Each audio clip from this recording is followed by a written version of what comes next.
Welcome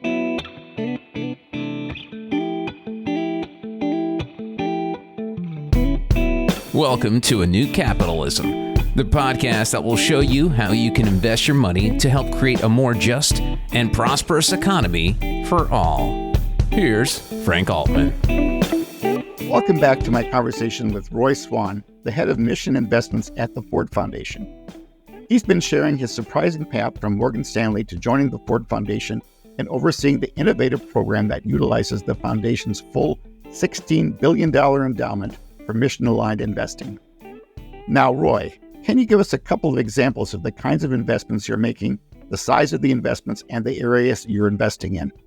Yeah, so because we have a small team and because we want to leverage outside experts for scale, we invest primarily in private equity and venture capital firms. We are, at this point, almost 100% private markets because we believe that true impact investing happens in the private markets more readily than it does in the public markets. To drive behavior in the public markets requires deep engagement, sometimes shareholder activism, and we don't have the staff for that or for many direct investments. But I'll go through a few. So we invest in multifamily affordable rental housing. That is an area where the big problem we're addressing is the massive shortage of affordable housing in the U.S., 10, 12 million shortage of units. And we believe that's an area where we can generate alpha because when you're talking about multifamily affordable rental housing, I'll pick New York City, the vacancy rates approach zero. And that's probably true across the country, but I know specifically about New York City. That's in good economies and bad economies. Whenever you have a supply-demand mismatch and you're an investor on the side, on the supply side, when the demand far outstrips supply, the wind is at your back. The U.S. domestic policy has sought to advance affordable housing since the mid-'80s. With the low-income housing tax credit. And there's other sorts of regulatory subsidy that's available. That's wind at your backs. So what that means is the expected return from the multifamily affordable rental housing asset class, the expected return, given the relatively low risk, should be lower than what we're actually generating. And that's because of the other exogenous factors that help us. So that's an area where we believe we've generated alpha over the theoretical expected return. And we welcome diverse fund managers. So we don't have any quotas or targets, et cetera. What we've done is we've welcomed them and assured them that they will receive a fair view by coming to the Ford Foundation. All evidence suggests that diverse fund managers do not receive a fair view from the white men who control allocation of capital. And they're the majority, as I mentioned, 98.6% of all capital. And there's also evidence from Stanford University that says the better a Black investor performs, the more bias and discrimination they face. So you've got a number of inputs that makes it really difficult for women and people of color to receive capital commitments. So under that strategy, we're just trying to get more capital in the hands of women and people of color. So our portfolio is, and by the way, we have a very low bar for diverse fund managers. And let me explain with a specific example. If you're a firm that is a great firm, great track record, and you're owned by 3 white men and a white woman, that's a diverse fund manager for us. 25% ownership of the firm or a fund. And in fact, we're an investor in a large publicly traded institutional investment manager that has a fund that is where the economics are over 25% held by women and people of color. So we try to make it a low bar because the situation is so bad that any forward movement is a positive, and we want to serve as an example to others. Now, in terms of we do make direct investments from time to time. Our first was a company, and I'll just name the company, called Novata. Novata is an ESG self-contributory data haven for private companies. What we found was that most focus on ESG disclosures was with public companies, but we also knew that private equity managers had portfolio companies that they hoped would one day go public or be acquired by larger public companies. And our view was, well, you all need to start getting ready for your ESG disclosures that the SEC is going to be asking for anyway. So that company has been tremendously successful. We helped form and launch that company, in fact, along with some pretty impressive players, S&P Global, Hamilton Lane, and Microsoft came in at the last round. Another company we recently acquired shares of is Anthropic. Anthropic is a large language model research and development artificial intelligence company. We bought those shares. It's kind of funny. We bought them from the FTX bankruptcy estate, which is that brought me back to my old investment banker days. We had to move really quickly. But the reason why we bought Anthropic, the great story behind it is the founders of Anthropic left OpenAI because they felt that OpenAI had compromised its initial operating principle, which was artificial intelligence in service to humanity and to keep humanity safe. Anthropic was formed by those rebels from that company, and they used a type of programming and an approach called constitutional AI, which means that their chatbot, all their responses are bound within the guardrails of literal sort of constitutional type documents that set moral principles within which the chat responses are given. So rather than scouring the entire internet, whereby some of the responses could be damaging, harmful, hurtful, Anthropic's approach is much more sophisticated and is designed with the protection of humanity in mind. The last example I'll give is a company that we just closed on. It's not public yet, but it's a company going back to this the politicization of ESG, which is really a disclosure framework. The company we invested in is seeking to quantify in currency terms the externalities produced by companies. Externalities is an economics term, which means the costs and benefits, costs dumped by companies on society, benefits given to society that don't show up in their GAAP financial statements. And this company, as they quantify in currency terms the ESG externalities, we believe it will help policymakers see more precisely the damage being dumped on taxpayers and government. It will help consumers or buyers decide with whom they want to do business based in part on how much damage or how much benefit they're providing to society.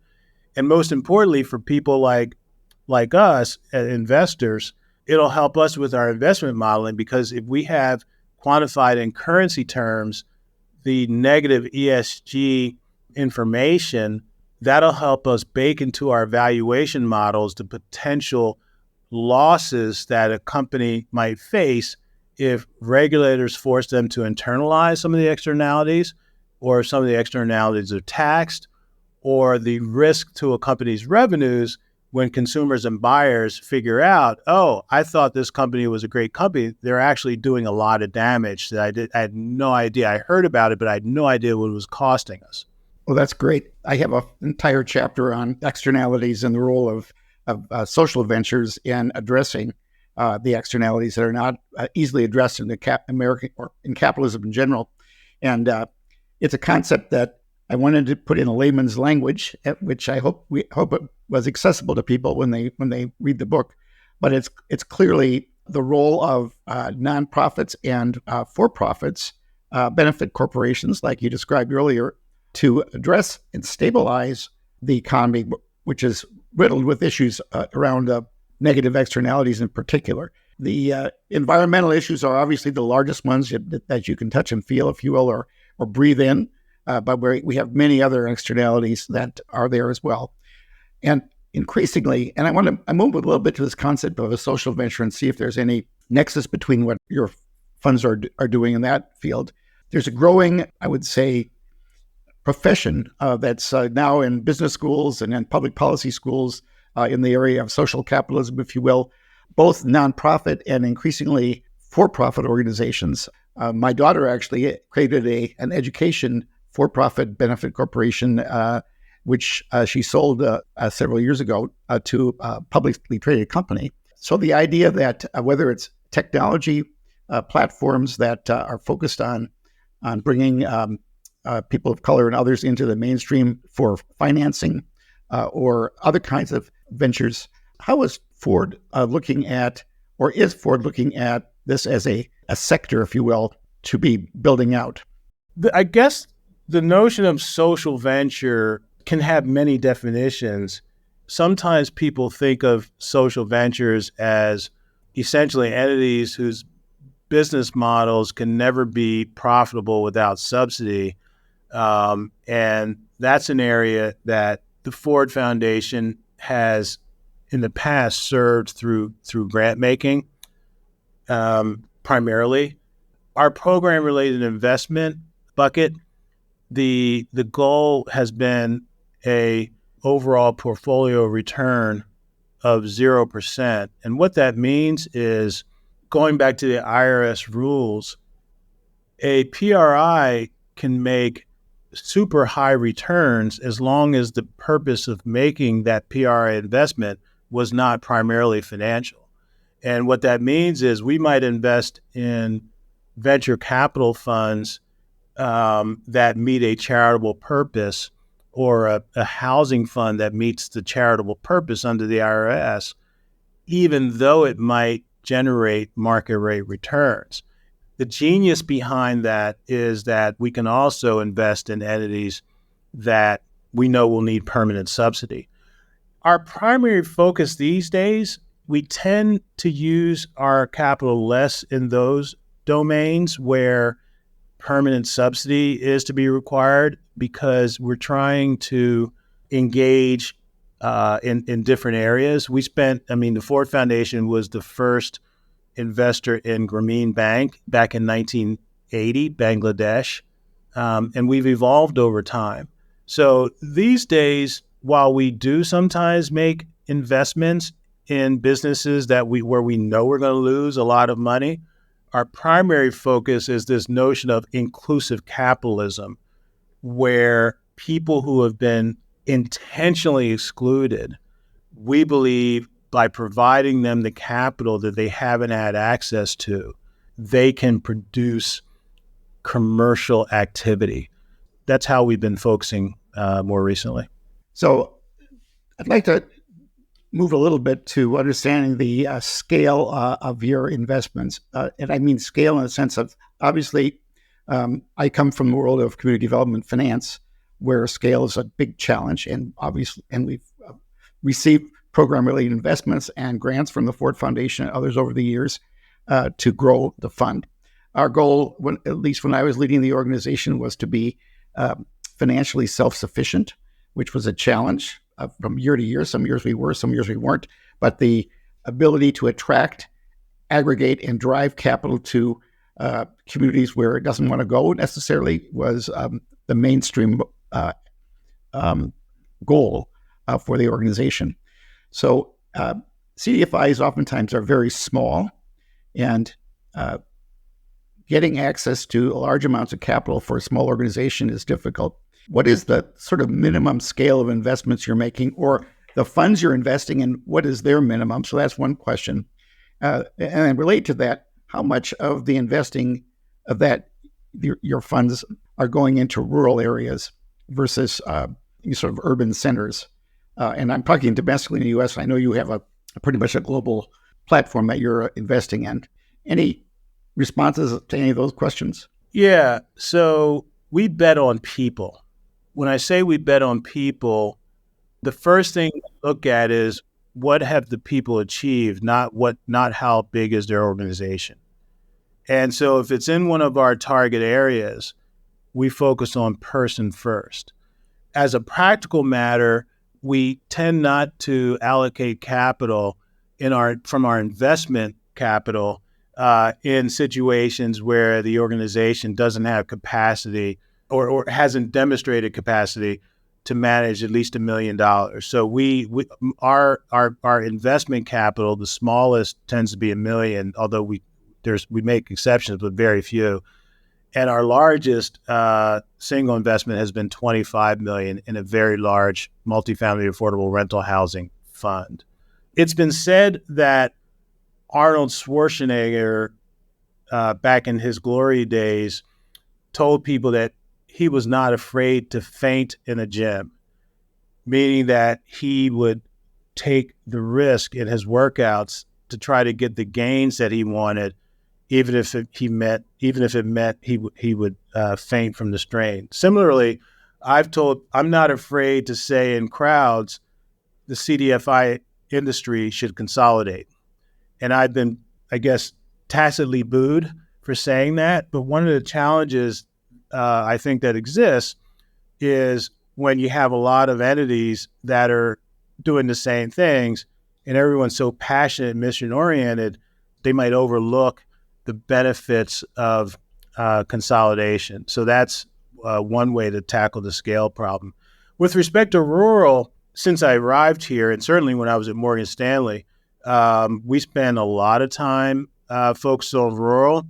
And for audience members who may not know, rural is dog whistle for lower income areas with not many jobs, largely populated by white people.